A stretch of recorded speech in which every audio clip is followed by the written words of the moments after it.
This is Optimal Health Daily, episode 937.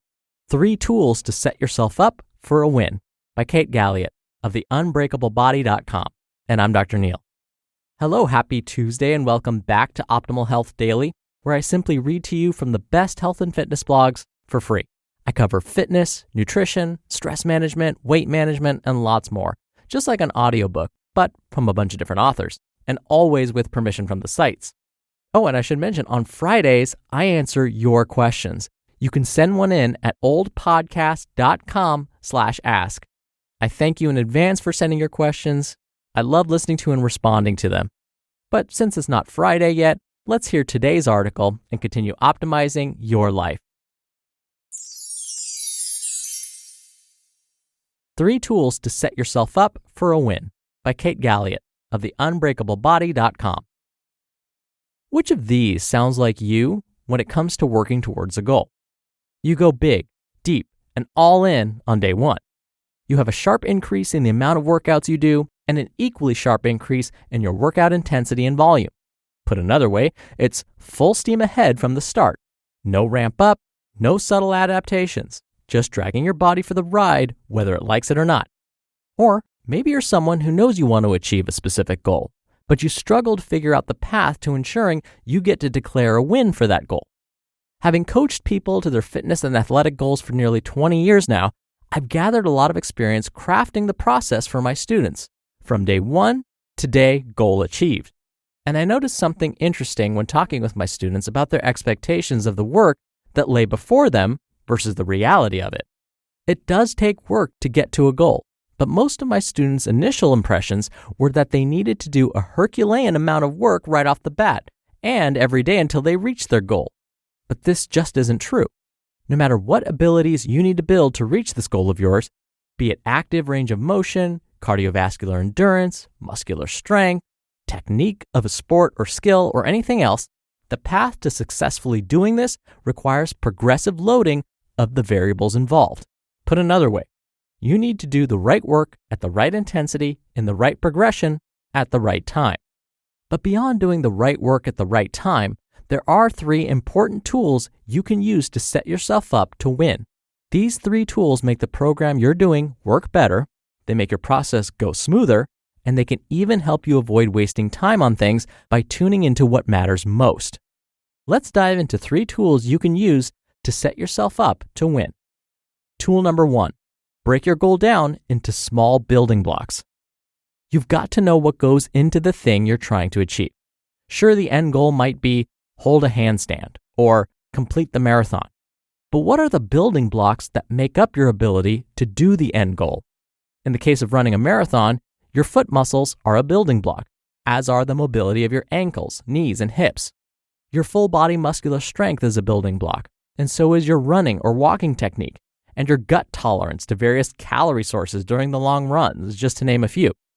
By determining the building blocks, you create a blueprint of the final product, think goal achieved, and you can take a high-level view of the entire thing before you dive in.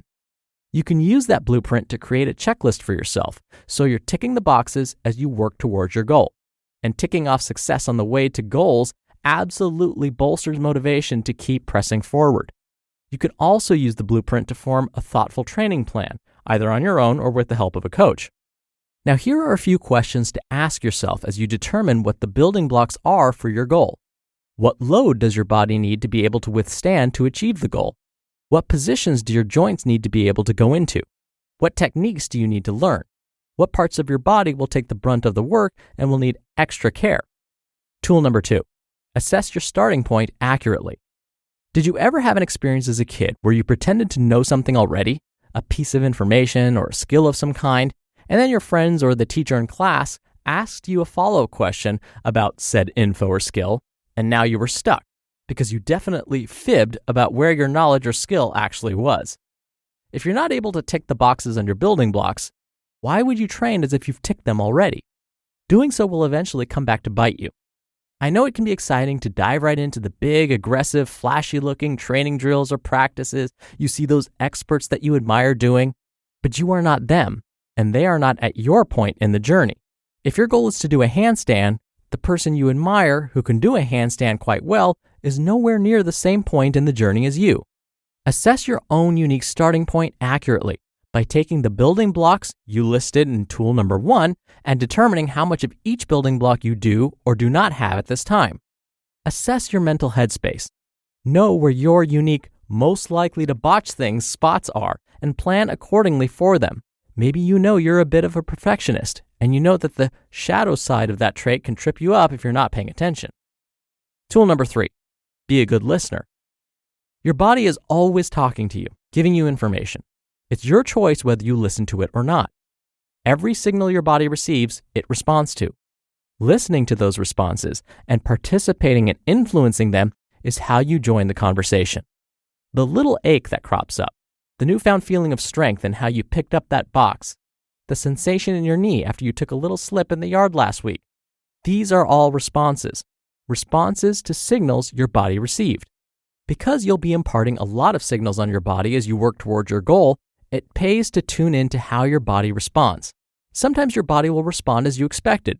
The weight will become easier to lift, the mobility easier to access, the endurance just a bit more expansive than before. Sometimes your body will respond in an unexpected way, a little ache or tweak, a soreness in the feet that never seems to diminish. By listening to these responses, you get clued into what your body is telling you it needs. Maybe you didn't plan to do more wrist care, but if your body is telling you it needs more wrist care, you can make slight shifts on the course so as to continue in forward motion. Because remember, having your body respond in such a way that you become injured and cannot do the work, then your forward motion has stopped. While injuries aren't entirely preventable, your participation in the conversation makes you far more equipped to deal with them if they arise. You just listened to the post titled 3 Tools to Set Yourself Up for a Win by Kate Galliett of the Unbreakablebody.com. And thank you to BetterHelp. BetterHelp offers online counseling and therapy with licensed therapists from wherever you are and around your schedule. They have counselors specializing in depression, stress, anxiety, self-esteem, anger, grief, and so much more. Therapy can help improve your life in many different ways. We've heard it right here on this show a bunch of times.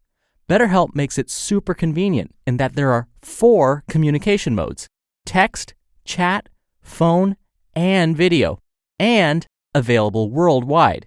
You can start communicating in under 24 hours.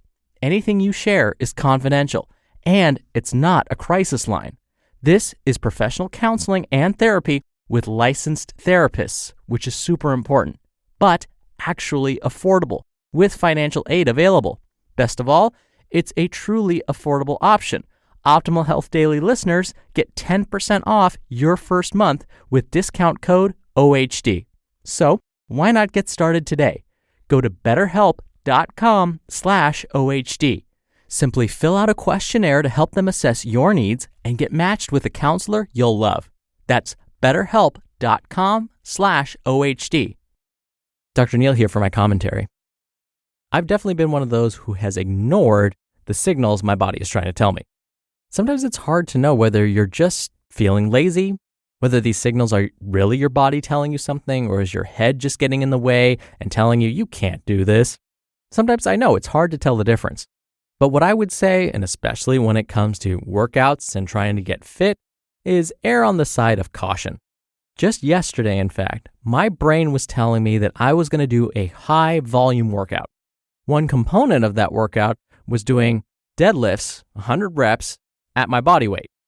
And during the warm-up, I was like, oof, I'm not feeling like my best self today. But then I thought, well, it's just in my head. I'm going to push through this. When I finally got into the workout and I was doing some of the exercises before I got to the actual deadlift portion, my performance didn't improve much, and I was still feeling like my body was dragging. So I finally listened to my body, and when I got to the deadlift portion of this workout, instead of lifting my body weight, I just took it down 20 pounds. I was still able to do the 100 reps, but at least I didn't injure myself in the process, and I got through the workout. To me, getting through that workout safely was more important than setting a new rep record for lifting my body weight using a deadlift. Today, I feel great, no injuries, which means I can have another workout day much sooner rather than later. And I've talked about this many times on this show before. Momentum. Me accomplishing this workout, even though I didn't reach my ideal goal of getting 100 reps of deadlifts at my body weight, I'm still going to fight another day and get another workout in sooner rather than later, which will then keep my momentum going, keep pressing forward, as Kate mentioned in her post, and meet my other goal of working out at least 5 times this week. So it's taken me a while, but I have learned to, as Kate mentioned, be a good listener.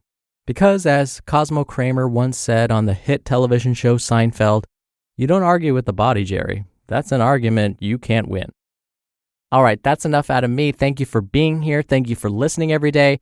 I hope you're having a wonderful week, and I'll see you back here tomorrow where your optimal life awaits.